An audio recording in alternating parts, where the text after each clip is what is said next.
Pengadilan Tata Usaha Negara di Indonesia. Apa sih itu PT-UN atau Pengadilan Tata Usaha Negara? PT-UN adalah salah satu pelaku kekuasaan kehakiman bagi para pencari keadilan terhadap sengketa tata usaha negara. Sengketa tata usaha negara sendiri itu merupakan sengketa yang timbul dalam bidang tata usaha negara antara orang atau badan hukum perdata dengan badan atau pejabat tata usaha negara sebagai akibat dikeluarkannya keputusan tata usaha negara. Keputusan tata usaha negara adalah suatu penetapan tertulis yang dikeluarkan oleh badan atau pejabat tun yang berisi tindakan hukum tun berdasarkan peraturan perundang-undangan yang berlaku yang bersifat konkret, individual, final, dan yang dapat menimbulkan akibat hukum bagi seseorang atau badan hukum perdata. Dasar hukum dari Pengadilan Tata Usaha Negara itu diatur dalam Undang-Undang Nomor 5 Tahun 1986, diubah dengan Undang-Undang Nomor 9 Tahun 2004, dan perubahan terakhir Undang-Undang Nomor 51 Tahun 2009. Semuanya itu termasuk dari hukum material juga hukum formilnya. Kemudian ada tambahan mengenai pelaksanaannya, yaitu yang saya terterakan di bawahnya seperti skema, peraturan pemerintah, buku pedoman, dan juklak-juklak. Gimana sih karakteristiknya PT-UN itu? Nah, dia itu unik karena hukum material dan hukum formilnya itu dalam satu peraturan, yaitu Undang-Undang Nomor 5 Tahun 1986.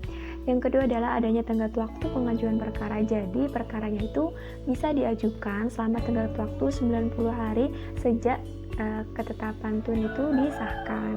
Yang ketiga adalah adanya proses administrasi dan pemeriksaan sebelum persidangan. Yang keempat adalah adanya sistem dualisme.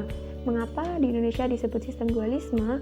Karena pada negara-negara lain, yang pertama, negara yang menganut hukum common law itu dia mengatakan sistemnya unity of jurisdiction karena dia tidak menganut adanya peradilan tun sendiri. Jadi tentang hukum administrasinya sama hukum-hukum yang lain dijadikan satu dalam pengadilan umum. Jadi tidak ada pemisahan tentang peradilan tun itu sendiri. Yang kedua adalah yaitu duality of jurisdiction dianut oleh negara-negara civil law. Dengan sistem seperti ini, PT-UN sendiri, peradilan umum sendiri akan tetapi PT-UN itu bekerja di bawahnya Dewan Negara. Kalau yang pengadilan umum di bawahnya Mahkamah Agung. Kalau Indonesia itu PT-UN-nya sama pengadilan umumnya itu sendiri-sendiri. Ada PT-UN, ada pengadilan umum, akan tetapi keduanya sama-sama di bawahnya Mahkamah Agung. Prinsip dari Pengadilan Tata Usaha Negara itu adalah yang pertama praduga rehmetik, bahwa setiap tindakan penguasa selalu harus dianggap rehmetik atau dianggap sah sampai ada pembatalannya, sehingga gugatan itu tidak dapat menunda pelaksanaan keputusan tata usaha negara yang digugat.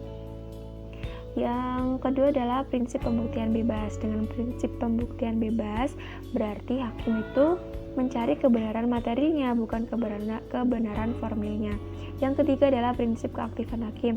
Hakim itu harus aktif karena di situ sebagai subjeknya adalah badan atau pejabat negara dengan masyarakat umum, sehingga takutnya nanti ada ketimpangan antara keduanya sehingga mengakibatkan ketidakadilan. Maka dari prinsip keaktifan hakim itu muncul adanya proses persidangan. Sebelum persidangan itu ada yang namanya dimisial atau permusyawaratan. Sebelumnya juga ada pemeriksaan administrasi, ada pemeriksaan sebelum persidangan.